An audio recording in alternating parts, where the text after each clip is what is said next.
Alexandra Chan, Ph.D., is an archaeologist, artist, and author, all things that begin with the letter A. Today, we're primarily going to be talking about a memoir she wrote because there is a lot to cover in it. She's also written a book about a mid 18th century Massachusetts slave owner, and I'm going to have information on that one in the show notes. Her most recent book is called, and I love this title, In the Garden Behind the Moon, a memoir of loss, myth, and magic. It is lyrical. Welcome, Alexandra. Thank you so much. I'm happy to be here. I always do a little bit of research into the creative people that I have on the pod, and I have to say, you're very hard to summarize. You were an archaeologist for years, and then you Yes. put down your shovel and you became a photographer. Mhm. Then you put down your camera and became a writer. What's the Mhm. through line in all of that? I wondered that myself for many years, but now with the advantage of some perspective and some hindsight vision, what I think really draws all of my creative and professional pursuits together is this idea of always having been having wanted to watch people and tell stories. So whether it's through archaeology of the last standing slave quarters in the North and telling the stories of people whose histories have been erased, whether it's taking photographs of families or graduating seniors or small business owners, whether it was then painting, my Chinese brush painting business. I'm now also finally writing. What I'm really doing is I'm observing the human condition. I'm finding beauty there, often in overlooked places, and I'm trying to share stories. In the Garden Behind the Moon, a memoir of loss, myth, and magic defies categorization. And I know it's Yes, hard to sum up a full-length book like that, but can you describe it for us? sure. Um, it is, I would say it's a journey. It's like a hero's journey that begins in grief, but then travels through history and mystery and wonder. It crosses continents and generations, and ultimately that hidden magical inner terrain of becoming, like when you are in between identities, in between phases or roles in your life, and your one thing has come to an end and the new thing has not quite taken place. There's that really murky in between area, and that's a very powerful transformational period that most people are going to go through at least once in their lives. So it's an exploration of that kind of um, couched in the language of like a hero's journey or a heroine's journey. And it follows the arc of the Chinese zodiac. So it's tied to Chinese mythology, and it goes year by year, like year of the rat, year of the rooster, and so forth. And what motivated you to write this memoir? The most immediate impetus was that my father died. And I had all of this roaring, boiling, bubbling grief inside and love, and I had nowhere to put it. And so I started writing down stories about uh, something that I had always kind of this idea. I introduce it to in the book. In fact, it's called what I call old Chan magic, and it's a very shorthand phrase that I invented to refer to a very unique brand of personal magic that my father and his siblings and all of my elders on that side of the family seemed to have, a very effervescent, ineffable um, something that was just so remarkable and unforgettable, and many people referred to it as magic. So I started calling it in my mind Old Chan magic. And when I lost my parents, I I rem I felt that the magic had drained out of my life. Like I was just totally desolate. And that was when I remembered this old idea of old Chan magic. And I said, I got to go find that again. Let me go find it because I know it's real. And so I started writing down stories that helped me rediscover this idea of old Chan magic. And gradually it morphed into a whole memoir and a book. Magic, but you're a scientist. How those two things go together? I know. Sometimes it takes, your walls have to crumble before you're able to let in a different perspective. And so I had built myself around this idea of being a scientist, an archaeologist, a researcher, someone who was in love with and had great faith in um, logic, analysis, facts, um, integration, and this idea that there's no problem that couldn't be solved if you looked deeply enough, and you worked hard enough at it. And then my parents died, and I found that I couldn't. This was a problem that I could not logic my way out of. Logic could only take me this far, and it wasn't far enough. And so, for the first time in a long time, I won't say that I was a born rationalist. I think that like many people, I think I'm not alone in this, that we often lose our connection to wonder and childhood, this childlike sense of magic and possibility and play. I'd lost my connection to that as I grew older and I was trying to make my reputation in the world, and also a feeling that like logic somehow gives you control over things, right? And if you feel nervous or frightened about the world or circumstances in your life or whatever, feeling like certainty can feel very soothing in those kind of situations. And then something really life-changing happens, and it happens to all of us sooner or later. And suddenly, certainty, uh, it's it it's comfortable, but it's not very useful. And so I was invited, my own life circumstances invited me back into a more balanced view of the world and interacting with the world. No more just logos, but inviting back mythos into the equation as well. And it was transformative. So the story starts with loss and grief, you losing Hmm. your father. Is Hmm. it gonna make readers sad? I have to ask that. Sad. Well, I think it'll make readers cry. There are places where I think they will cry.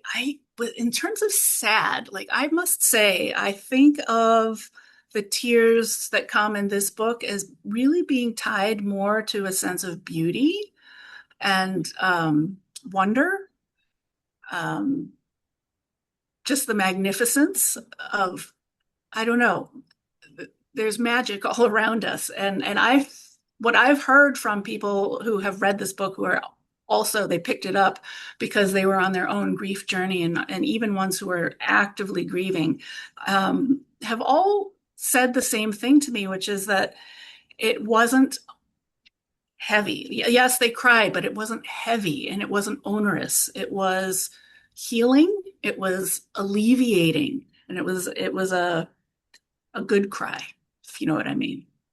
Yeah, I do. Ha. Do you have to be of Chinese ancestry to really appreciate the myth and the magic in this book? I don't think so at all. I haven't heard that from anyone. And I think that one of the ways that I think one of the beautiful things about memoirs, that personal stories almost inevitably, if you do them right and you go deep, will transcend the personal qualities and the idiosyncratic qualities of the story and reach a human substrate that we all share. And that's the feedback that I've gotten from my readers, is that yeah, um, it's it starts with Chinese revolutionaries and exile and the American South and all these things that seem so idiosyncratic. Like where is there something for the average reader to grab onto? And in fact, it's everywhere. The book encourages them to look at their own lives differently, and in that way, it transcends the idiosyncratic very quickly. I think I bring people along, readers along with me, right from the get-go, and it feels like something that's relevant to them. I have read a lot of Amy Tan books and loved them all and learned a lot. Uh, Hmm. and I felt very connected to what she Yeah, was saying because of the writing ability that she has right. as an author. In the Garden Behind the Moon is incredibly ambitious. It spans a considerable length of time, different countries, different continents. Did you realize the scope was going to be that wide when you started writing it? Um, I don't think well, let me say I knew it was going to be probably going to be wide in scope because I was on the search for old Chan magic, and I knew that old Chan magic was something that was generational. So I knew I was going to be traveling back in time in search of that. But the scope did broaden considerably as I started because when I first started, I thought it was going to be a book about my dad. Um, I was trying to resurrect him on the page. Like my grief just demanded that other people witness him with me, see him the way I saw him, and make him tangible for more than just myself. And very quickly my wheels started spinning and I couldn't complete the project. I didn't know why, but eventually I came to the conclusion that I think I'm trying to tell the wrong story here because this is why I can't get further along. And I was right because what I was had started off doing was trying to tell his story, and it's not mine to tell, first of all. Um, and he even said that to me. He had like one time, people had been telling me I need to write a book about my dad since I was in high school. And eventually I was at a time in life where I could possibly write something. And I mentioned it to him, and he was so dismissive of it. He was just like, the only person going to write a book about me is me. And I was like, oh, okay, alrighty then. Sorry. Wow. Sorry. So anyway, that I always had that in the back of my head, and it wasn't letting me move forward. And eventually I did come to the realization I was telling the wrong story. I needed to tell my story.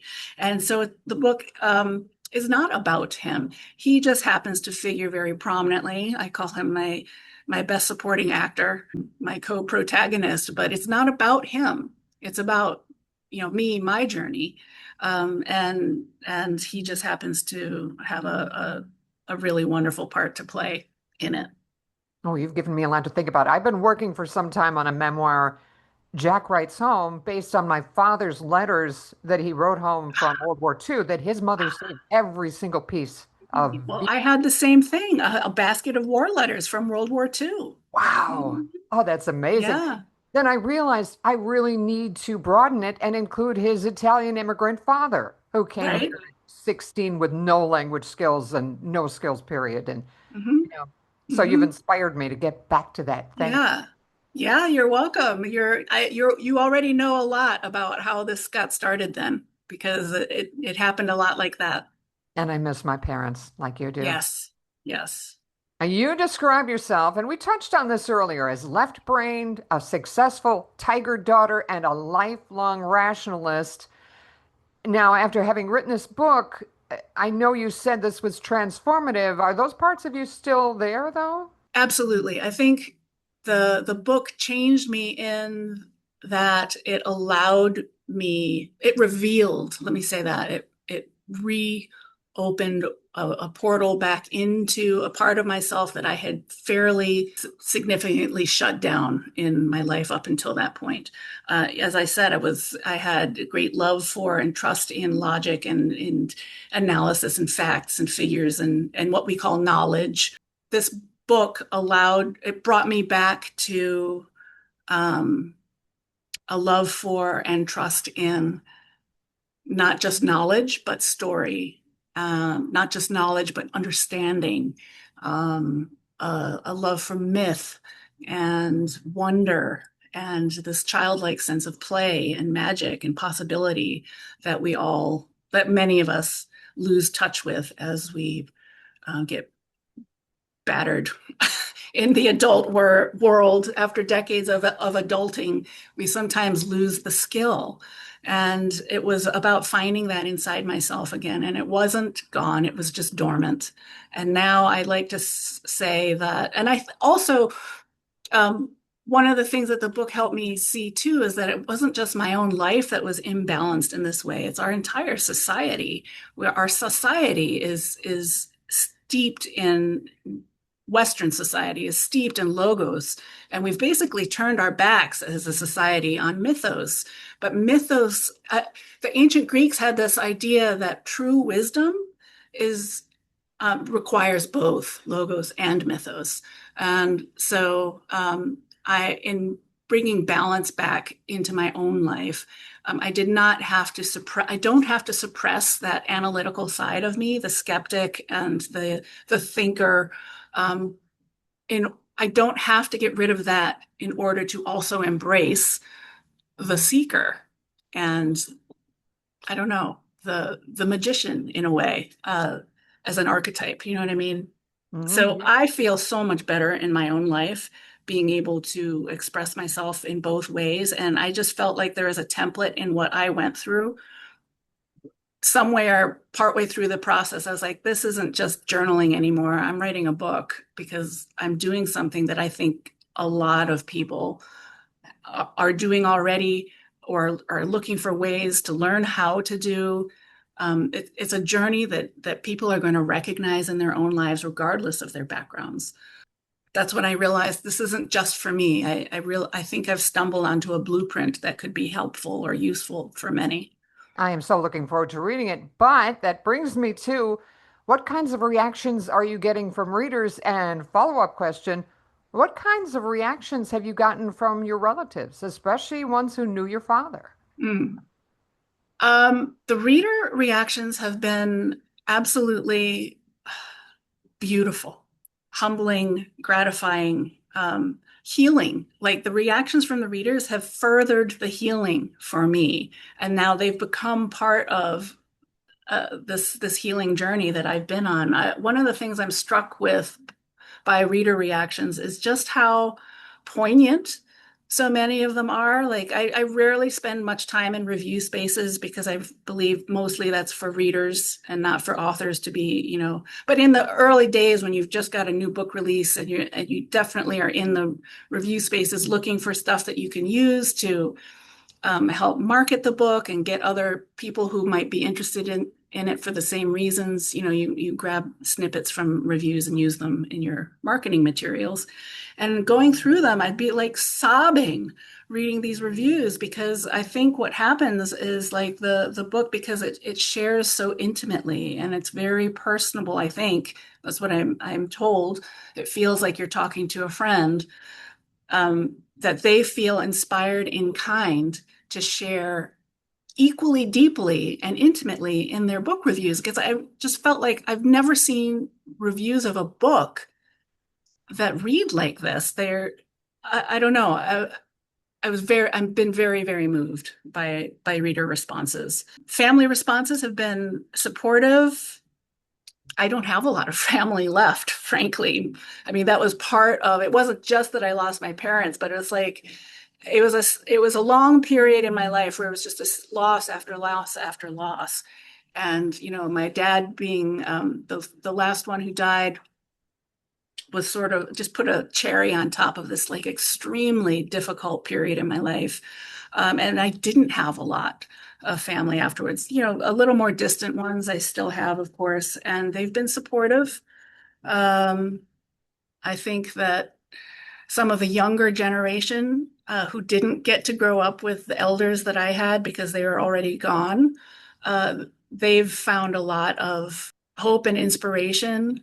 They've found something to like connect to this old Chan magic root, because now we're several generations in from the patriarch who started it all. But uh, yeah, it's been wonderful, I, overwhelmingly positive in all ways.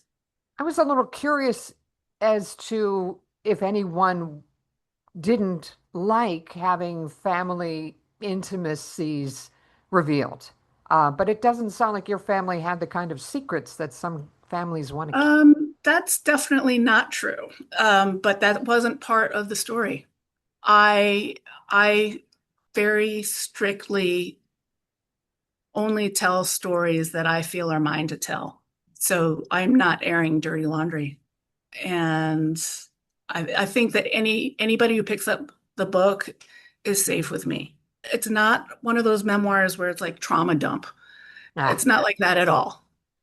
It's not a sob story. It's a totally, this is why I struggled too for a long time. I chafed under um, the word memoir because I was like, well, it is kind of, but it's so much more than that. And as I've read more memoirs since this came out, I've read many more, and I know that that genre is very broad, and they're not all trauma dumps and sob stories, and they can be quite innovative in terms of form and experimentations that way.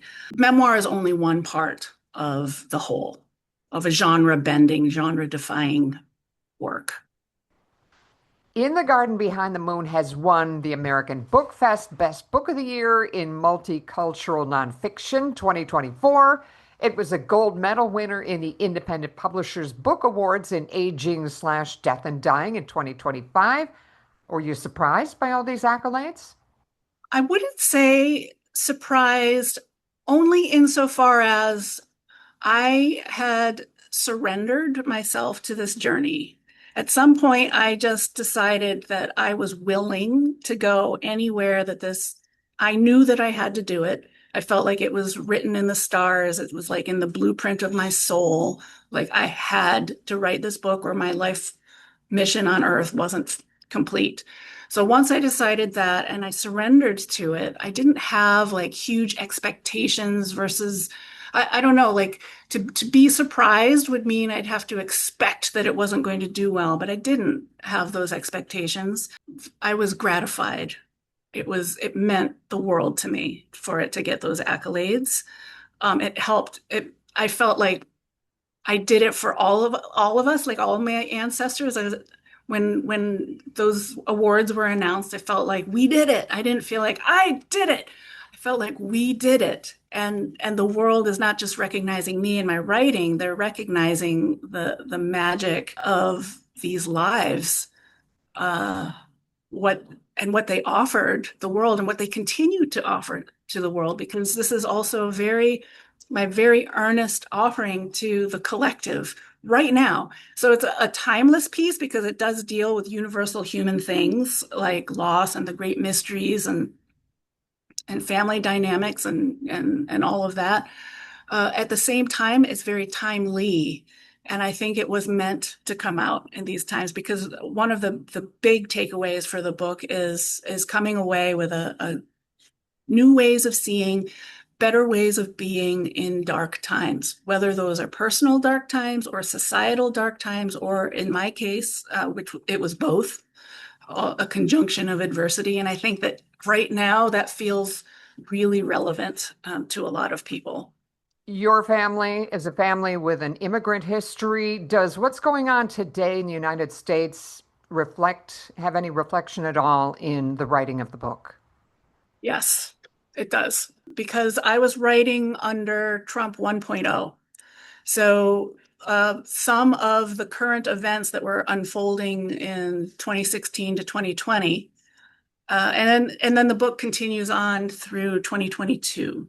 But the first 4 years of it were during that period. And so, although it's not about those current events and the way this country was changing in really frightening ways, or ways that were frightening for many people, including me,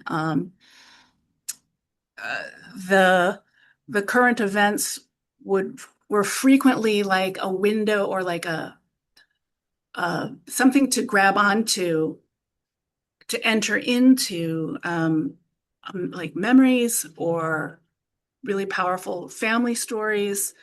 Uh,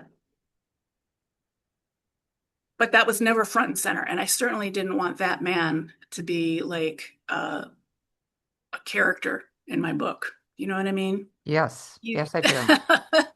yeah, I would Absolutely. never give him that kind of power. But things were unfolding, so you have to understand why I was in such a state of catastrophic grief. was not just because I had lost this parent that I was extremely deeply bonded with, but also all of the terrifying developments of that first administration, which, by any measure have only gotten worse. But like all of my, I think that I foresaw what was really on the horizon back then, and that's why part of why I was in such a catastrophic state of grief and why I was having such a hard time.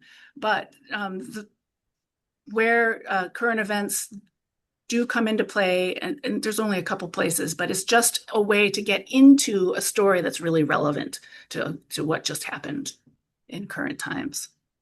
What advice would you give to people who want to write a memoir? I think you've got to learn to dance with fear.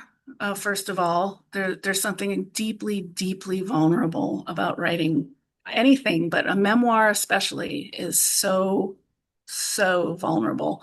So you have to dance with fear, be able to you know, allow it to come in and out of your experience because it will arrive and, it's like the tides, it comes in and goes out.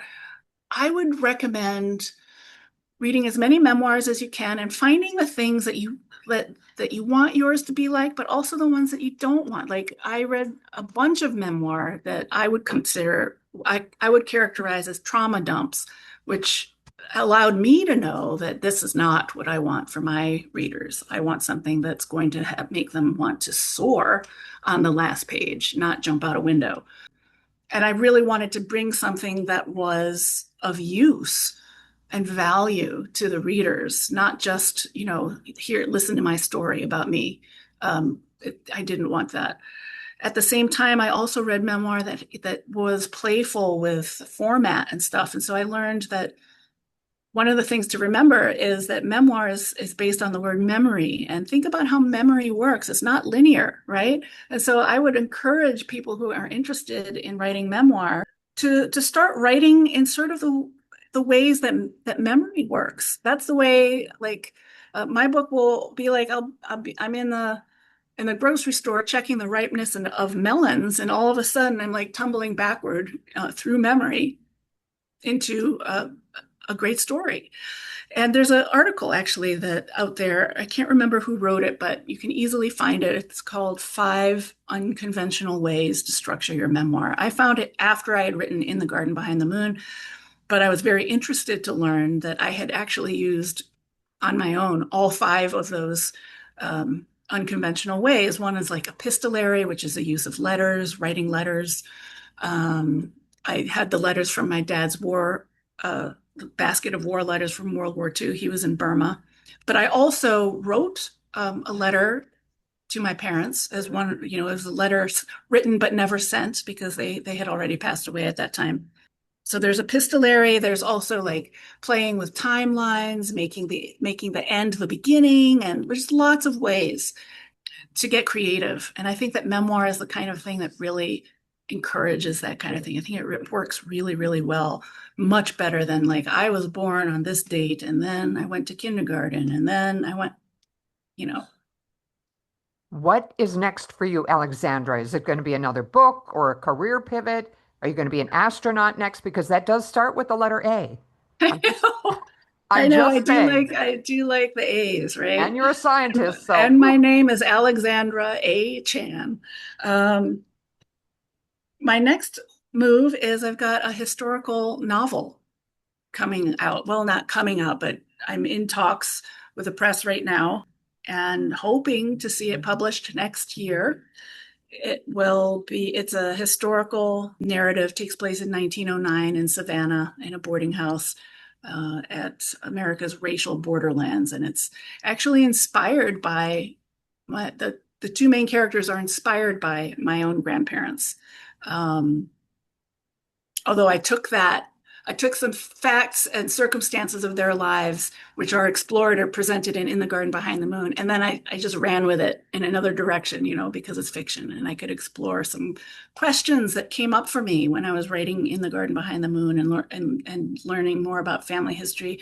Lots of questions that came up, so many mysteries and things. And these were things because memoir is nonfiction, I was constrained in how much I could really explore or speculate. Now, with fiction, you can do anything you want. So that is where I decided to take it, and I'm in love with the story. I'm so excited for it to come out, um, and that's what's next. Ooh, I'm going to have you on to talk about that when you're done, Yeah. when it's published. Fiction gives you permission, you know? Yes. You can, Yes. I'm just finishing up a novel and I've certainly borrowed from my life and from people I know, Hmm. but I can take that and run with it. They're going Yeah. to recognize, some of them recognize themselves, but in a changed sort of way. Yeah. Yeah. Can I be rude and ask how sales of your book are going? They're going well. They're steady. I don't know. I can't compare myself to anyone else's journey, but I know that according to the, I don't know, the averages in the industry, it's considered a very successful book. Nice. I don't want to say you've touched a nerve. I'm going to say you've rung a bell. You've opened people up to the possibility of magic and myth. So, Yes. all right. Well, Yes. thank you. Is there anything else you'd like to add? No, I really enjoyed talking to you, and I thank you for inviting me on your show. You're quite welcome.